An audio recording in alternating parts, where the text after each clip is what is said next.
This is the 75th anniversary of our arrival here in Canfield, Ellsworth area.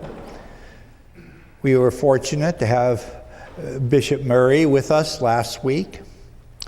But this land has grown and prospered spiritually because of our close cooperation with the Diocese of Youngstown and with the Universal Church that the Society of St. Paul is a part of.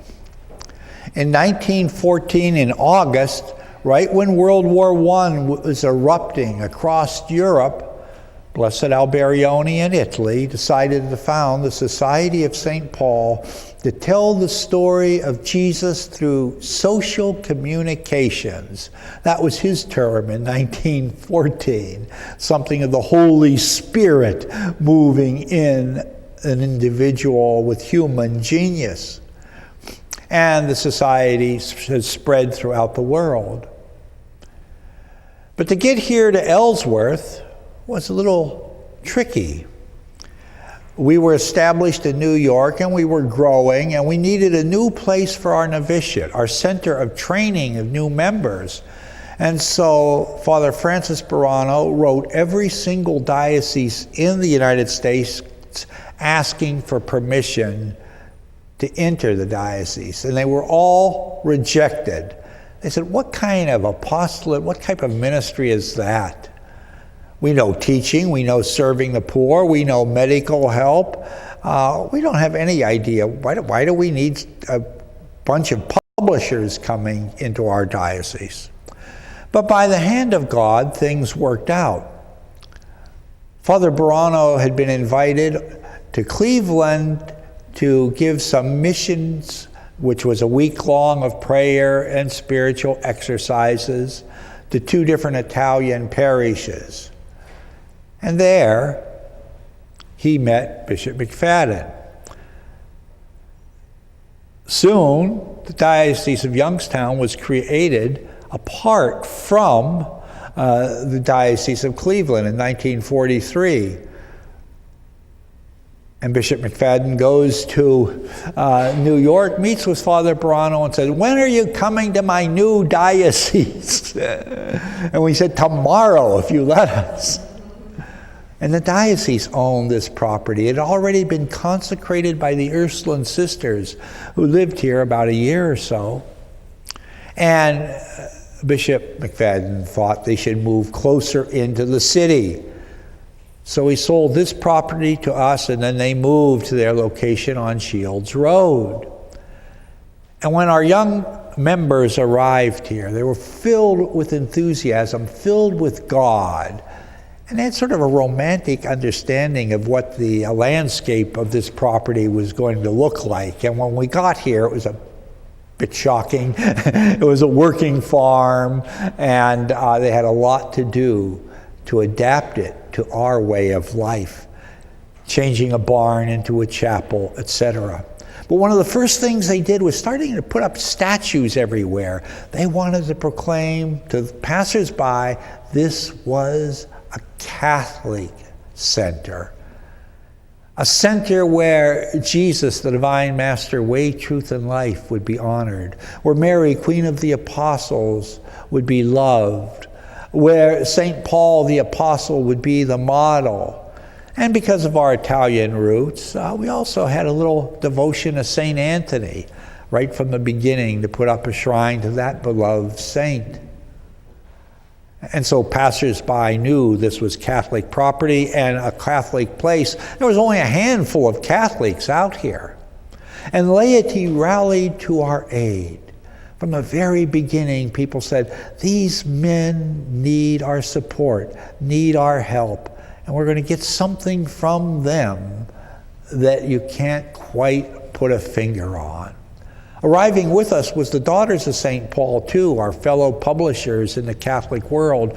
But they came here to give us support and also to provide our cooking and our meals, etc., for us.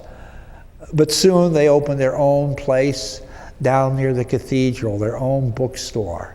And they were blessed with many vocations from this area. By 1947, we had 6 men ordained in the old cathedral of Youngstown. Men that were prepared to dedicate their lives to preaching, teaching, and administering the sacraments from the perspective of the Society of St. Paul. And over the decades, people have come and gone. When you're in formation, you test your vocation.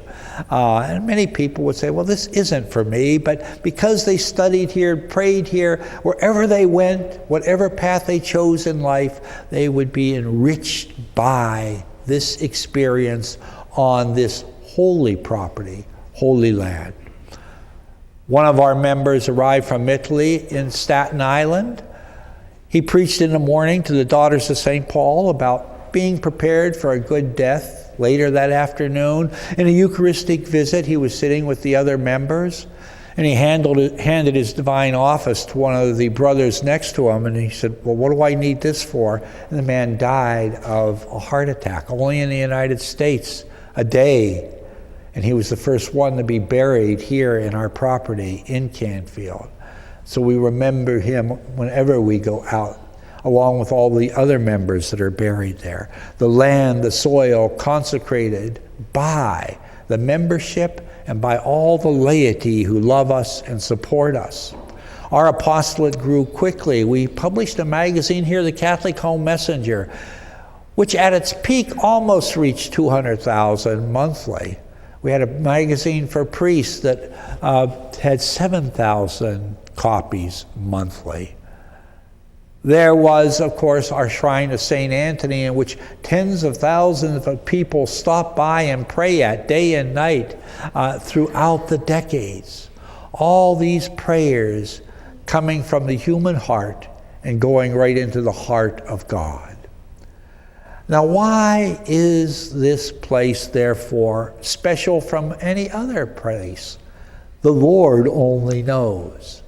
But we know that now we've reached a new stage of communications in conjunction with the Diocese of Youngstown, the Catholic Television Network, the Ecumenical Channel. And in conjunction with them, we're involved in telling the story of Jesus in radio, like the Wineskins program, television, the Mass for Shut-ins, the internet, which is streaming from the Diocese of Youngstown, and which is on my channel, which has over 1,000 internet videos. And we've received, through the World Wide Web, responses from New Zealand to Siberia. Why is God using us this way? Well, when we step into eternity, we'll find out. And that's what St. John's vision in the book of Revelation was. When we're in that world in which there are no more tears, no more pain, no more suffering, then we'll begin to understand the good we have done in this world without ever realizing it. And how that was a communal, ecclesial, church reality. And one of the greatest gifts we could share with others is our faith. We know that stressed families are under, so many just stop going through apathy to the Eucharist. On Mother's Day, when people are trying to figure out what to give Mom for Mother's Day, flowers, candy, a dinner at a fancy restaurant, the mothers should stand firm and say, you want to give me something? Go to church, not only on Mother's Day, but go to church every Sunday. At the end of the year, you'll have given me something special then. But I don't believe in only that. Well, you don't believe in your mother who's based her life on that faith then, do you? Then let it go at that. Play the guilt card. But if they start going, they could be amazed at what they find. That the working of the Spirit will open their ears, soften their hearts, and give them an entirely new way of living and loving.